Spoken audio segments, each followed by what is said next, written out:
Okay, what has it been, a week or so? Probably longer than I said. So we'll get cracking on chapter 9. I'm sorry if my voice sounds a little bit different. I finally finished Red Dead Redemption 2, and if there's one thing I'm affected by, it's other people's accents. You should have seen me when my band went on tour with an American band called Hearts and Hand Grenades. That really fucked my voice up too. Anyway, without any further ado, let's get on with chapter 9. It's called Jangmadang Generation. Let's go. In the fall of 2005, my mother had to go into hiding. The police and Ko-on were looking for her. In North Korea, you can't just choose where you want to live. The government has to give you permission to move outside your assigned district. The authorities don't make it easy. The only good reasons are a job transfer, a marriage, or a divorce, even though she was born and raised in the house her brother Min Sik now owned. My mother's official residence was still in Kyesan. Illegally changing your residence doesn't really matter for children, but for a grown-up like my mother, it was a big problem. She had managed to stay out of trouble for a long time because my uncle was a party member and his wife was the head of her Inmi ban. That's the sort of the like a head of the social hierarchy of a sort of a family structure, a group of families in an area. So they had good connections with the local authorities. Once in a while, the police would visit the house and ask my mother to stop by the station, which was a strong hint that they wanted a bribe to ignore her situation. But my mother was very busy and didn't pay enough attention to their signals. The police waited patiently for a long time, but they finally decided to send her to a re-education camp for punishment. When she finally found the police were looking for her, my mother ran away to stay with some friends. And that was why she was not home. On the sunny afternoon, when my father showed up at my uncle's door, Ayunmi was at school, and I was alone in our little room when I heard the dog barking loudly. Then I heard the sound of a man's voice talking to my uncle. My heart started pounding because the voice sounded familiar, but I wouldn't let myself believe it was my father.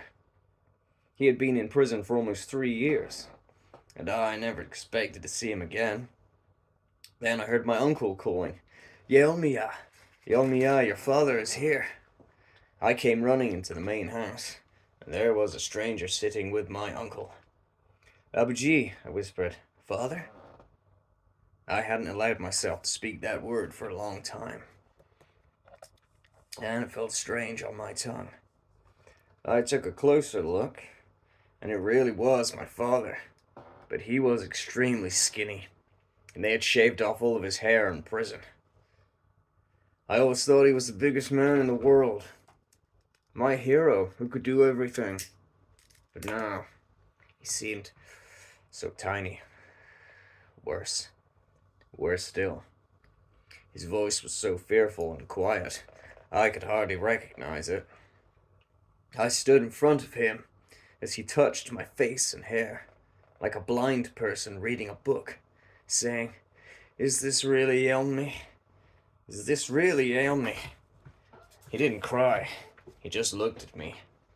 I wasn't a baby anymore. Now I was a young girl of 12, almost an adolescent. Is this really you, my daughter?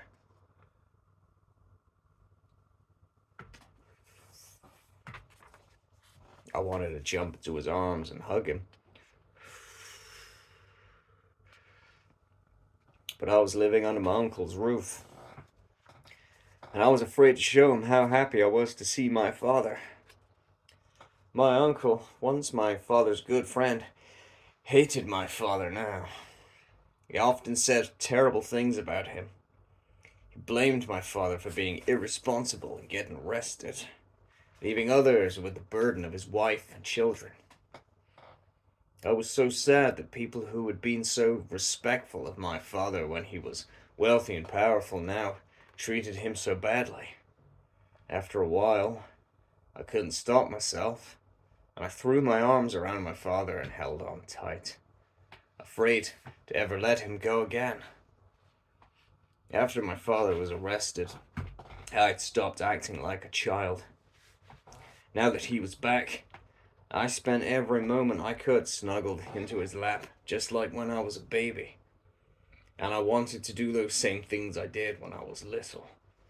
I used to sit on my father's knees and get bounced like a horse. I wanted to do that again, and even asked him to give me an airplane ride on his feet. My poor father tried to do it, but he put me down quickly, saying, "Ouch, my little puppy has really gotten big." That was one of my nicknames as a small child. It made me cry to hear him say it again. When Ayunmi came home from school, we sent for my mother with word that my father was out of prison. He had told us that he had gotten very sick, and he had bribed the warden to let him out on a temporary leave. We were shocked by my father's condition when we helped him change his clothes. You could see the bones under his flesh, and his skin was coming off in sheets from malnutrition. My mother told me to run off and buy some tofu water to bathe him in and help heal his wounds. He was so hungry, he wanted to eat everything, but his system couldn't take it after starving for so long.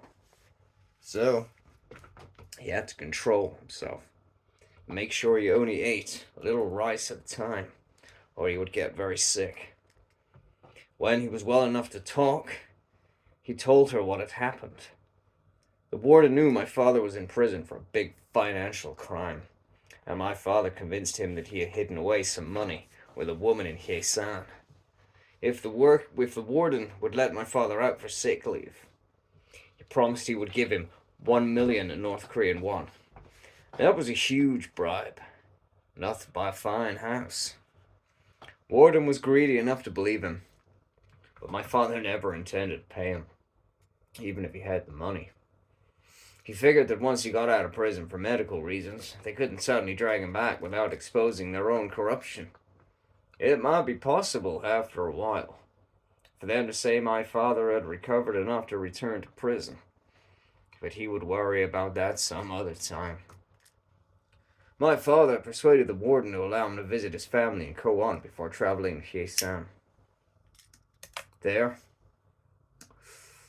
he would be released to his brother, Park Jin, to help him get treatment for the worsening pain in his stomach. The warden sent a prison doctor to travel with him, supposedly to escort him all the way to Hyesan. His real purpose, of course, was to collect the money, but he would not succeed, because there was no money to collect. My father stayed in Koan for a few days, and then he left for Hyesan. Once he was settled there, he would send for us.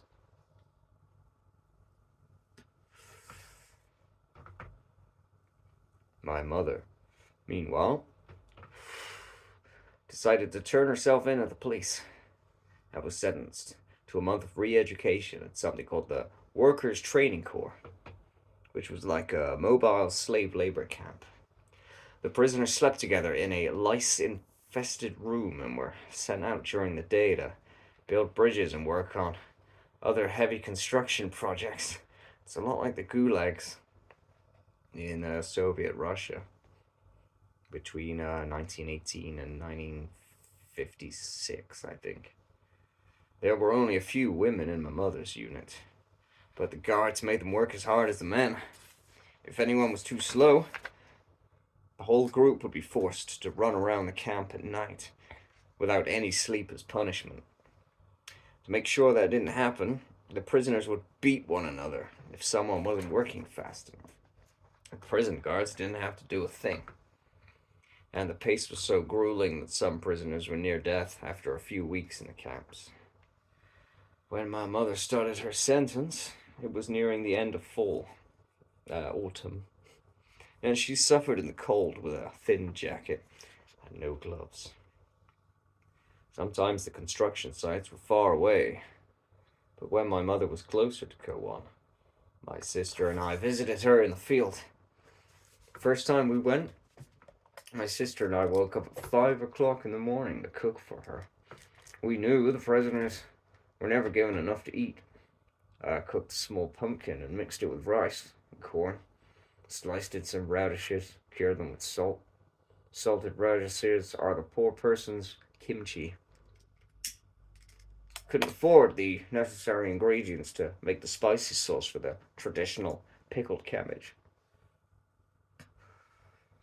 We started walking at 6 a.m. when it was still dark. We took a wrong turn on the way to the construction site. As we walked, we became so hungry that we started tasting the food we had brought with us. By the time we got to the work site, we had eaten all of it. We both felt really bad, arriving with nothing to offer. But my mother was so happy to see us. She was still our mother, and was more concerned about us than herself. So she brought us some water to drink. The guards gave her only a few moments to visit with us. So we visited as often as possible, bringing food with us when we could. Thankfully, my mother's term at the Workers' Training Corps was short. She managed to bribe someone at the police station and was released after only 16 days. After resting with us for a short time, she took the train to Hyesan to visit my father.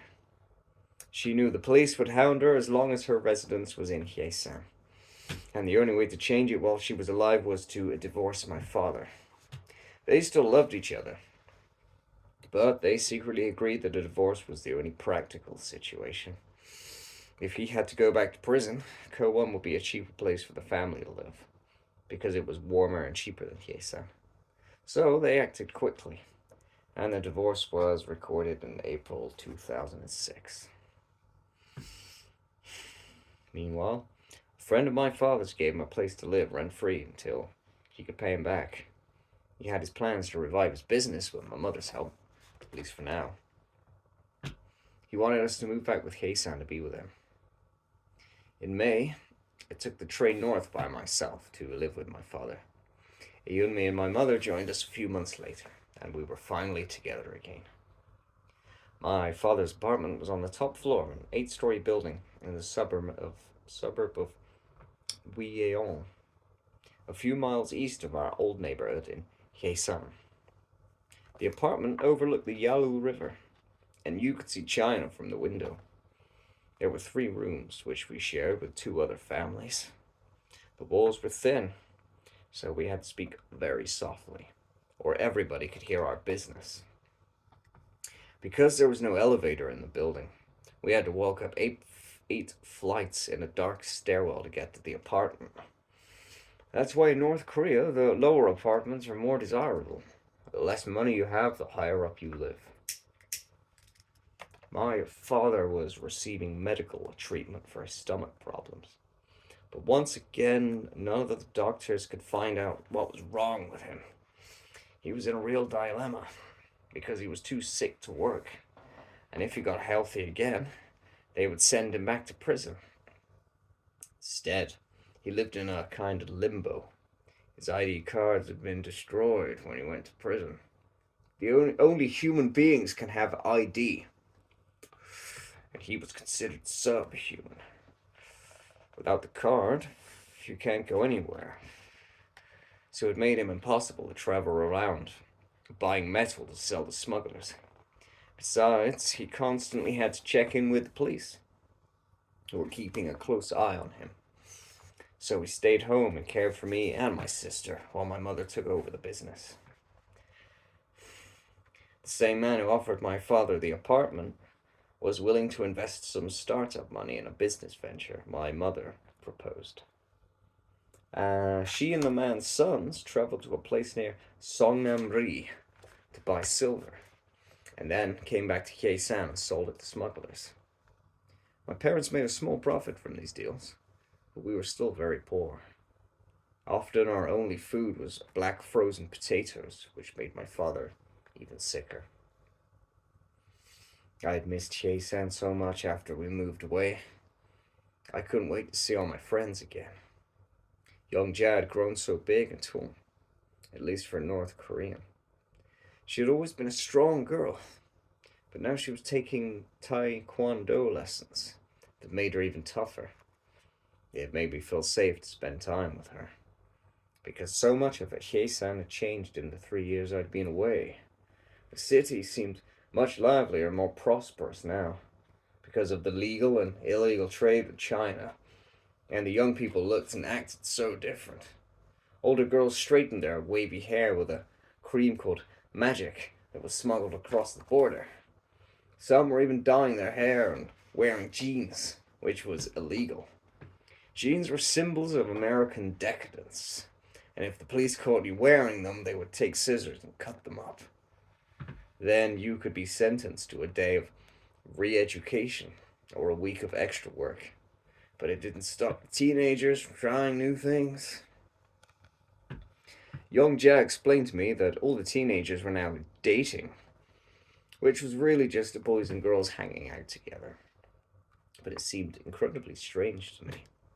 Even kindergarten students were pretending to have boyfriends and girlfriends. She warned me about some of the new rules between the sexes. For instance, if a boy made a popping or a clucking sound with his mouth when he walked by, you shouldn't turn around and look at him unless you were interested in dating him. If you did, he would never leave you alone. I made this mistake a few times because I was so confused by these new customs. In fact, I felt like a country bumpkin. Young Ja even laughed at me for the Koan accent I picked up while I was away. The people in the interior of North Korea speak much more slowly than the residents of Chinese border towns. Arriving from Koan was like an American from Atlanta moving to New York City. It took me a while to sound like a native again. I enrolled at the middle school in Weyeon and made a new group of friends, mostly girls who were few years older than me. Again, I had skipped a few grades and was falling far behind at school. When Ayumi arrived from Koan, she was 15 years old and further along in her schooling. She quickly made a lot of her own friends, and we didn't hang out with each other as often as before. She also started dating for the first time and fell for a boy whose father was from China. My mother urged her to break up with him because he was from such a poor Songbun. That's the caste system. Even worse than ours. Ayumi did as she was asked. I knew that was coming. She did as she was asked, but it caused some friction in our family. My new friends knew all about the latest fashions, from watching some South Korean soap operas and international music videos. Nobody had home computers, and there was, of course, no connection to the internet to download illegal foreign media. Instead, it was smuggled across the river from China every night. The thin DVDs had replaced bulky cassettes, making it easier to bring more of them into the country. What had been a trickle a few years ago was now a flood. Some of my friends had rooms with thick curtains they could use for watching DVDs. Ah, Jesus, excuse me. God. God damn. We could play movies and dance around to the soundtracks. We also listened to music tapes and CDs. Anything we could get our hands on. My sister and I liked the sad love songs the best. Our favorite was one about two people who made an oath to be true to each other by crossing their pinky fingers. One of them was suddenly gone. It always made us cry. If it wasn't for those foreign DVDs and CDs, we wouldn't have known any songs except for the ones we were taught about Kim Il-sung and Kim Jong-il. We would try to change those to make them more interesting. One of the older boys we hung out with played the guitar, and when we sang along with him, we would leave out the parts about the Kims. Whenever I sang those songs, I felt more free. It was lucky we didn't get caught, but we were young and we didn't think about the future. North Koreans my age and younger North Koreans my age and younger are sometimes called the Jangmadang generation because we grew up in the markets. Oh yes, Jangmadang, the private markets. That's what it means. I forgot. And we couldn't remember a time when the state provided for everyone's needs. We didn't have the same blind loyalty to that regime that was felt by our parents' generation. Still, while the market economy and the outside media weakened our dependence on the state, I couldn't make the mental leap to see the foreign movies and soap operas I loved to watch as models for a life I could lead. I was about to become a teenager. I was beginning to be curious about romance. My girlfriends and I fantasized about the couples we saw in these movies, who looked into each other's eyes and spoke with such soft, beautiful accents. We tried to intimidate them, and when boys would ask us out, we made them speak like South Koreans. Of course, going out in North Korea was much more innocent than even the tamest scenes that we watched. I'd seen romance only in the movies. I had no idea what Pretty Woman was doing when the camera looked away. We were still completely innocent. All I cared about in Pretty Woman were the beautiful clothes that young Jan and I tried to recreate for our paper dolls. It's so embarrassing to say, but I never knew kissing was meant to be romantic. Because my father and my mother gave me lots of kisses when I was young. I thought it was something everybody did to show affection. There was no such thing as sex education in North Korea. Maybe mothers or doctors talked about sex with a girl before wedding day, but I never heard about that. Several times as a child, I had asked my mother how I was born, but she only told me that I would find out later when I grew up. I guess that's a universal saying. The boys, I think, were just as innocent as the girls. In Hyesan, it was still rare to have your own landline telephone, and only the wealthiest people had cell phones. The only way for a boy to make a date with a girl he liked was to go find her. Of course, parents didn't want their daughters meeting with boys. That generation still thought dating was scandalous. And so the boys had to find ways to get past the barricades. I knew a few boys who wanted to date me, and each tried climbing the stairs to our 8th floor apartment and knocking on the door. My mother would get upset and yell through the closed door, "Get out, go away." She wouldn't let me out. To get around her, the boys gave me a signal in school, and in the evening they would come by and stand outside the building, shouting the code name so that I could hear it and make an excuse to come down. Of course, my sister also had boys wanting to date her, and there were lots of other teenage girls in the apartment building. And so after sunset, it got very noisy out there. I was never really interested in dating anyone until I met Chung Gwen, my first love. At 18, he was 5 years older than me, and he was in his final year at special high school for the brightest students of all of the Ryanggang province. He was taller than most Korean men, pale skin and a quiet voice. We ran into each other while I was visiting some family friends who lived in his building, next to ours. At first, Chun Gwen would just nod or say hello as we were passing in the hallway or on the street. Then one day he asked me out. I really wanted to go out with him, but I had to refuse.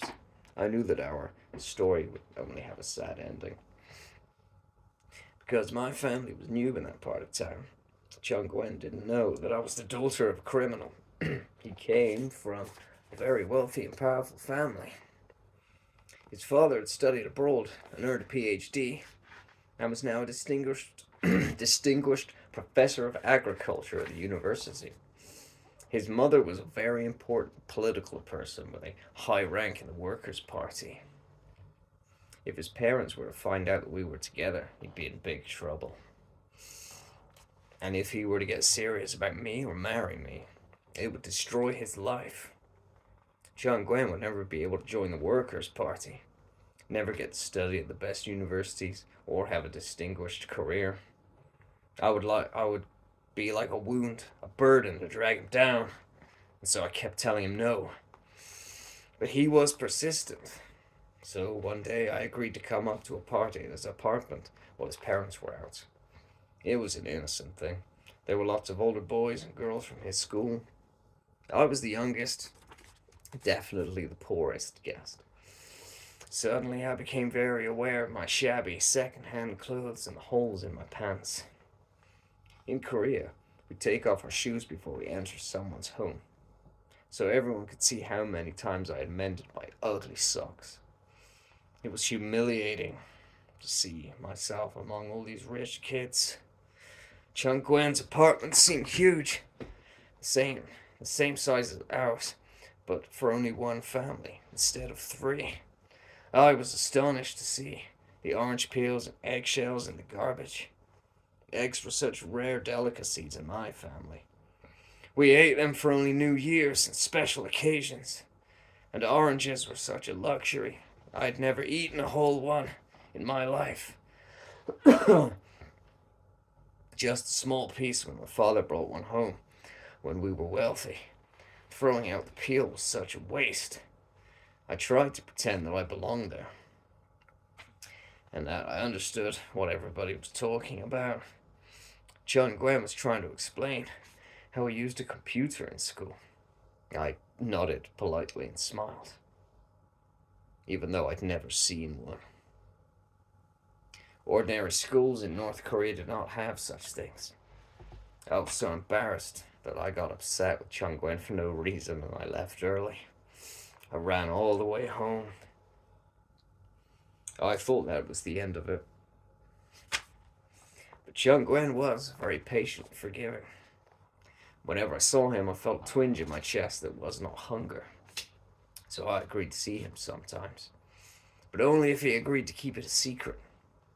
We had to wait until it was fully dark to meet, and if any of the neighbors saw us together, it would be too dangerous for him. When we saw each other in the street, one of us would cross to the other side or go a different direction. Chung Gwen found out where I lived, and one night he came and knocked on my door. My parents were impressed. My mother thought he was so respectful, so generous and smart. My father asked me to invite him for dinner, but I said no. I didn't want him to see how poor we were. And I still hadn't told him my father was a prisoner. What was the point? I knew I could never marry a man like Chung Gwen. There could be no happy future for me. I would never go to college. I would probably end up as a poor farmer's wife if I didn't starve to death first. Well, that's pretty pessimistic. It was winter time now, and things were getting truly desperate for my family. There was a problem with the old railroad system that relied on electric power to move the trains. The power grid in the north had become so weak that the train from Pyongyang had to stop before it got to Hyesan, and then turn around. After a while, it stopped coming at all. My parents were waiting and waiting, but it never came. Now the only way to bring the metal from Pyongyang was by car, and that was impossible. My parents had nothing to sell, and nobody would loan them any more money. They were spending cash that had been set aside for business, and soon that would be gone. Our apartment was always cold when the wind Our apartment was always cold when the wind whipped off the river, and my father walked in the mountains every day to look for wood to keep us warm. He would eat the snow to fill himself up. My mother did whatever small business deal she could in order to buy a little corn or frozen potatoes. But now we were all hungry all the time. I no longer dreamed of bread. All I wanted was to have something to eat for my next meal. Skipping a meal now could literally mean death. So that became my biggest fear and obsession. You don't care how food tastes and you don't eat with pleasure. You eat only with an animal instinct to survive, unconsciously calculating how much longer each bite of food will keep your body going. My parents couldn't sleep. They were afraid they might not wake up, and then their children would starve to death.